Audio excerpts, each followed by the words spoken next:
જૂનાગઢમાં યોજાયેલી પ્રદેશ કોંગ્રેસની પ્રશિક્ષણ શિબિરમાં રાહુલ ગાંધીએ 3.5 કલાક સુધી જિલ્લા અને શહેર કોંગ્રેસ પ્રમુખો સાથે ચર્ચા કરી। આ ચર્ચા દરમિયાન તેમણે સંગઠનને મજબૂત બનાવવા માટે જરૂરી પાઠ શીખવ્યા અને અલગ અલગ મુદ્દાઓ પર માર્ગદર્શન આપ્યું। ખાસ કરીને વોટ ચોરીના મુદ્દે સ્થાનિક સ્તરે જોરશોરથી ઉપાડવા તેમજ વિધાનસભાની ચૂંટણી પહેલા મતદાન ડેટાનો અભ્યાસ કરવાની સૂચના આપી છે।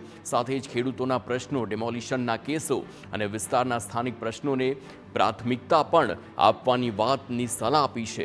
રાહુલ ગાંધીએ ભાર મૂક્યો કે કોંગ્રેસ લોકોનો અવાજ બનવી જોઈએ અને તે દિશામાં કાર્ય કરવું જોઈએ।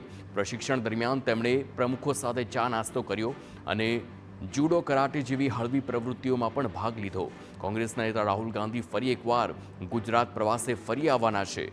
18 તારીખે તેઓ પ્રદેશ કોંગ્રેસની પ્રશિક્ષણ શિબિરના સમાપન કાર્યક્રમમાં હાજરી આપશે। આ અંગે પાલ આંબલિયાએ જણાવ્યું કે 3 કલાકના સેશન દરમિયાન ઘણી ચર્ચાઓ થઈ હતી, પરંતુ કેટલાક પ્રશ્નોના જવાબ અધૂરા રહી ગયા છે। આ અધૂરા પ્રશ્નોના જવાબ રાહુલ ગાંધી પોતાના આગામી પ્રવાસ દરમિયાન એટલે કે 18મી આપશે તેવી માહિતી આપવામાં આવી।